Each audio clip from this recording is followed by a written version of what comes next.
The story's set right after Babylon's first attack on Jerusalem, and they had plundered the city and its temple and taken a wave of Israelites into exile. Among them were 4 men from the royal family of David: Daniel, who's later named Belteshazzar, and his 3 friends who you probably know by their Babylonian names, Shadrach, Meshach, and Abednego. This book tells of their struggles to maintain hope in the land of their conquerors.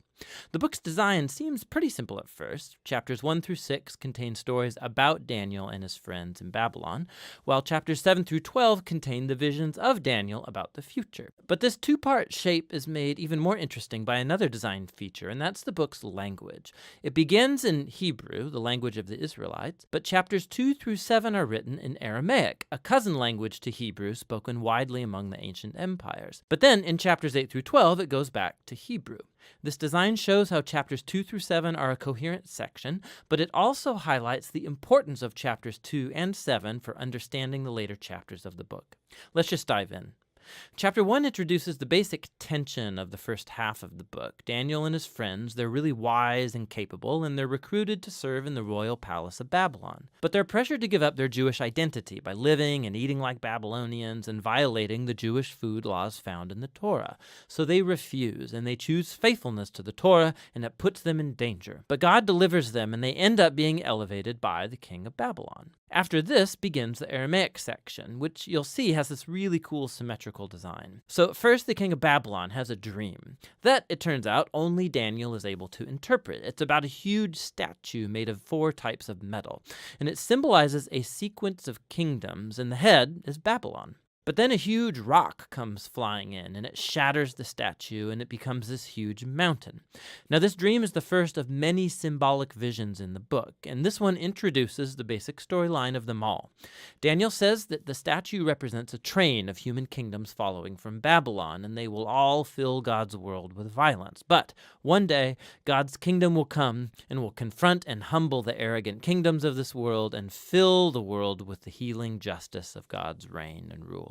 After this, chapter 3 tells the famous story of Daniel's 3 friends who refuse to bow down and worship a huge idol statue, which, like the statue in chapter 2, represents the king and his imperial power. And so the friends are persecuted. They're thrown into a fiery furnace, but God delivers them from death, and they're exalted by the king who now acknowledges their God as the true one.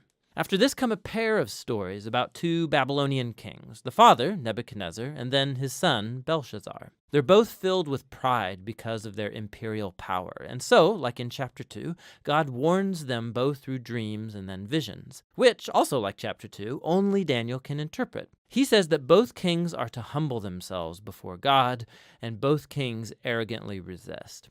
So Nebuchadnezzar is stricken with madness. He becomes like a beast in the field.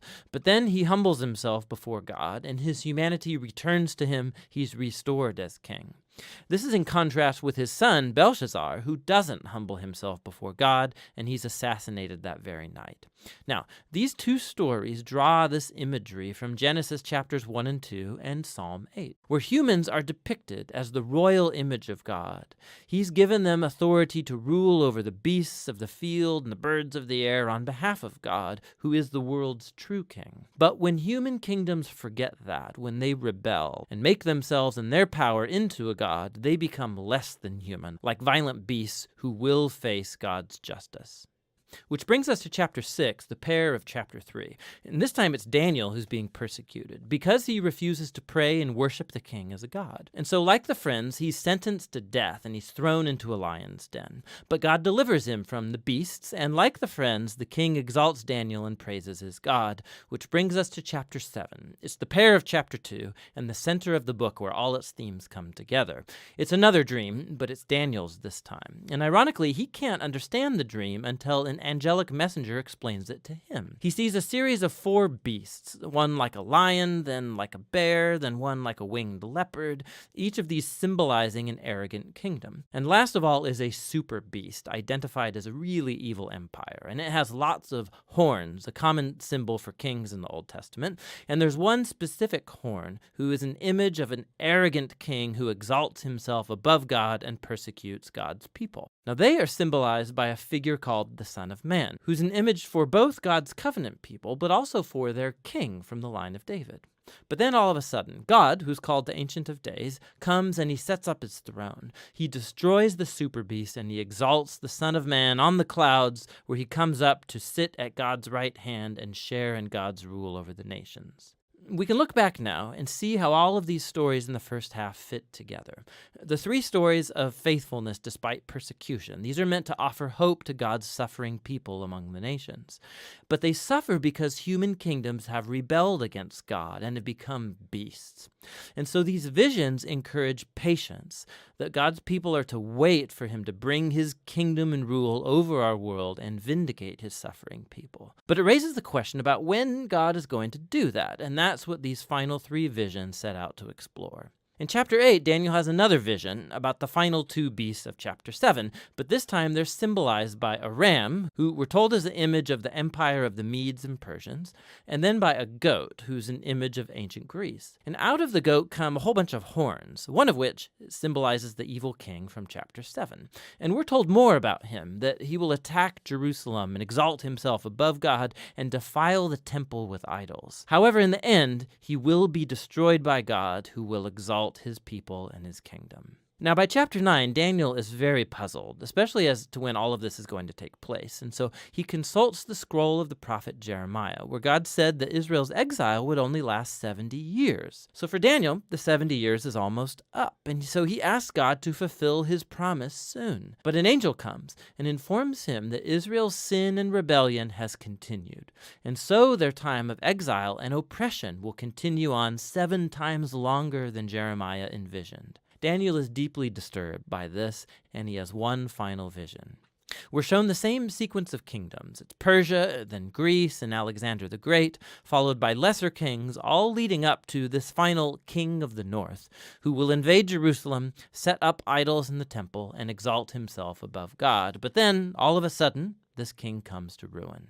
Now, there's been endless debate about what all of these visions refer to. Many see a clear connection to the exploits of the Syrian king Antiochus in the 160s BC. He killed many faithful Jews in Jerusalem and set up idols in the temple.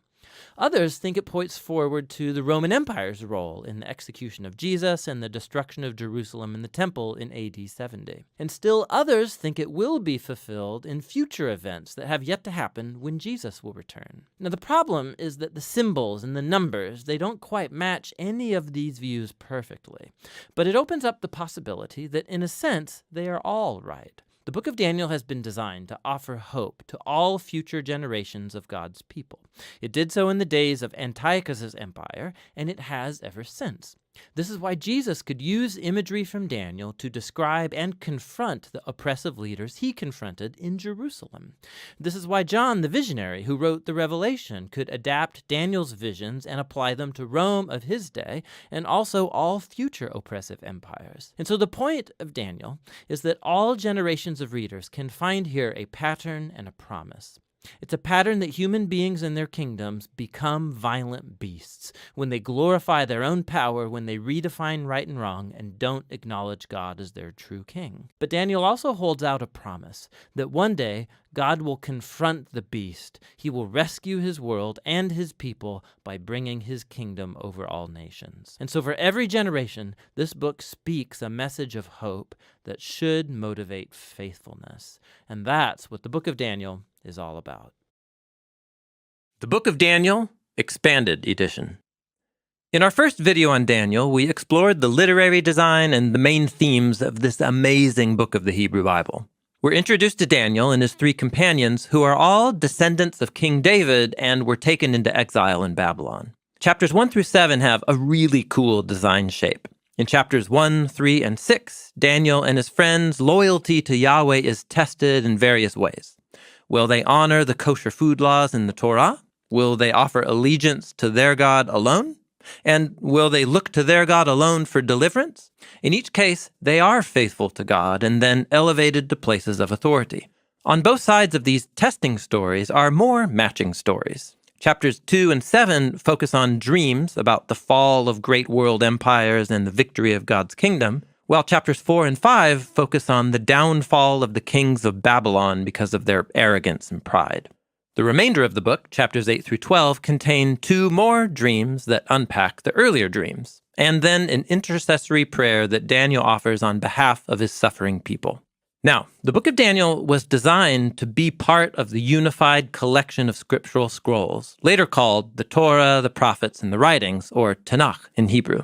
This collection was shaped in important ways during the centuries after the exile to Babylon, and for generations, Jewish prophets and scholars studied and formed these texts, producing the books that we're familiar with today, like Daniel.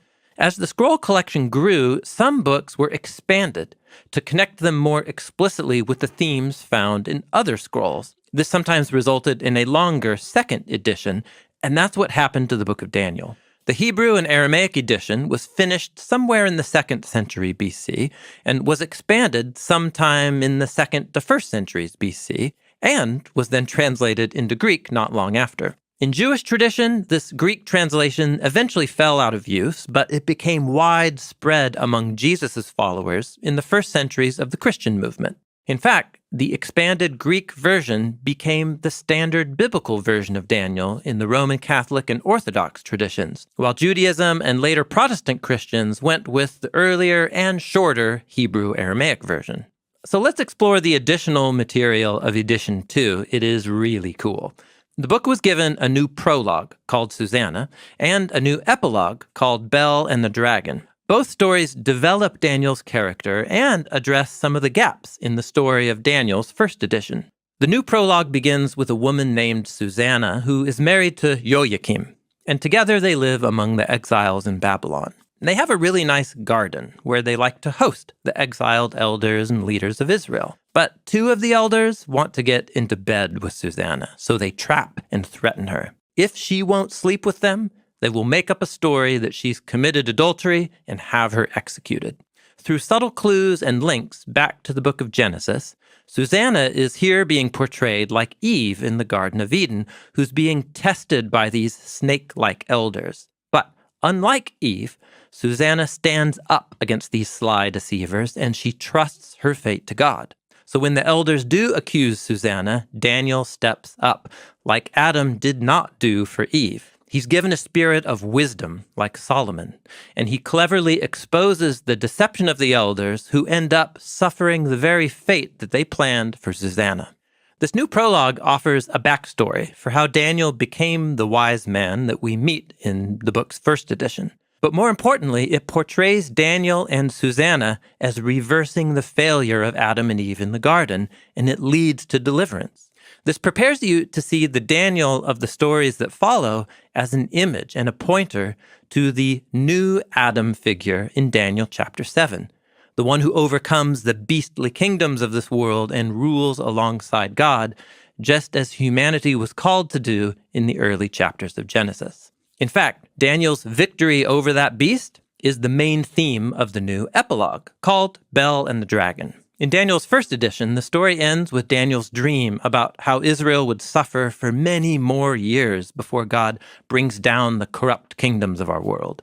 So instead of leaving Daniel sad and disturbed, the new epilogue provides a happier conclusion as Daniel passes 2 more tests of loyalty. In scene 1, Daniel is pressured by the king of Persia to worship the idol statue of Bel, the god of Babylon, who is believed to be alive.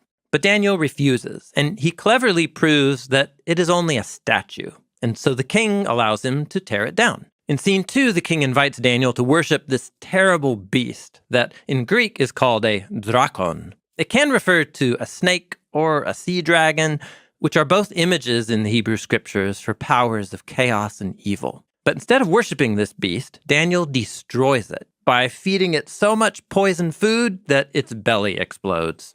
This story, like the prologue about Susanna, is connecting the character of Daniel to the promise given to Adam and Eve in Genesis 3:15. One day, a descendant will come who will resist the snake's power and destroy evil at its source.